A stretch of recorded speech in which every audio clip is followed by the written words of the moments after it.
তোমার রয়ের সাথে তুমি এই যে একেবারে স্পেসিফিক অভিযোগ রয়েছে।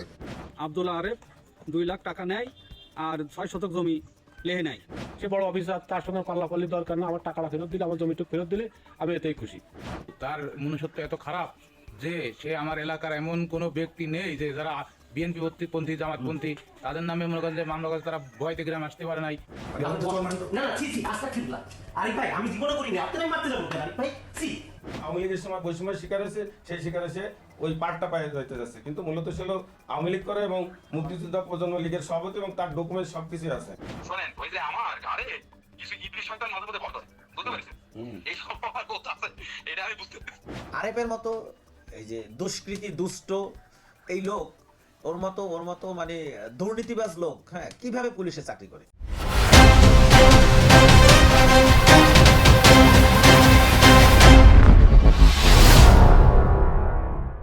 এরকম এক পাহাড় অভিযোগ একজন পুলিশ কর্মকর্তার বিরুদ্ধে, যার নাম আব্দুল্লাহ আরেফ।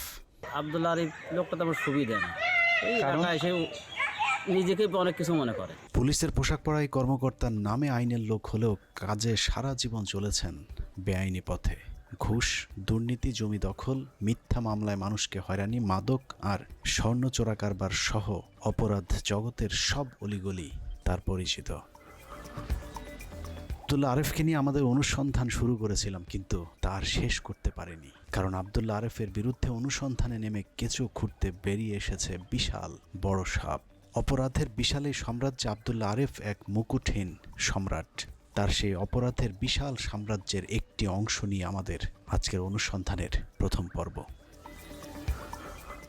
আব্দুল্লাহ আরেফকে নিয়ে অনুসন্ধান শুরুর আগে তার স্বভাব চরিত্রের একটু বর্ণনা দেওয়া যাক। এসপি আব্দুল্লাহ আরেফ তার প্রয়োজনে মানুষের পা চেপে ধরে বসে থাকতে পারেন, আবার প্রয়োজন শেষে ওই একই মানুষের গলা চেপে ধরতেও সময় লাগে না তার। যে কোনো মানুষকে পটানোর কৌশলে পারদর্শী আব্দুল্লাহ আরেফ পুলিশের ক্ষমতা দেখিয়ে এক ব্যবসায়ীর বউকে তুলে দিয়ে এসেছিলেন সালমান এফ রহমানের হাতে। আবার সালমান এফ রহমান জেলে যাবার পর সেই ব্যবসায়ীর পায়ের জুতা খুলে নিজের গালে নিজেই চাপকেছেন। কেমন আছেন? না না না না মারলে আমি শুনবো না, আগে মারেন। না না, আমি এত বেয়াদব না, আমার শিক্ষা আমার এরকম না।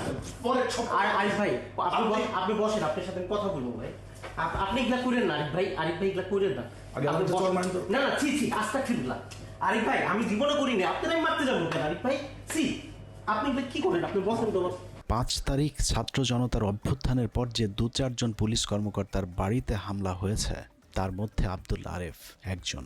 গেল 15 বছরে নিজের গ্রামের মানুষের উপর এত অত্যাচার করেছেন যে 5 আগস্টের পর মায়ের নামে করা গ্রামের স্কুল থেকে তার মায়ের নামটিও উপড়ে ফেলেছেন আব্দুল্লাহ আরেফের গ্রামের মানুষ।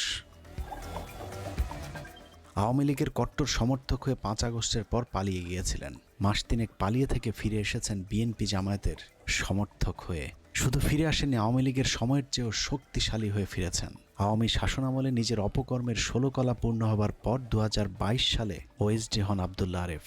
2022 সাল থেকে 24 সালের 5 আগস্ট পর্যন্ত ওএসডি থাকাটাকেই তিনি এখন তার রাজনৈতিক হাতিয়ার হিসেবে ব্যবহার করছেন।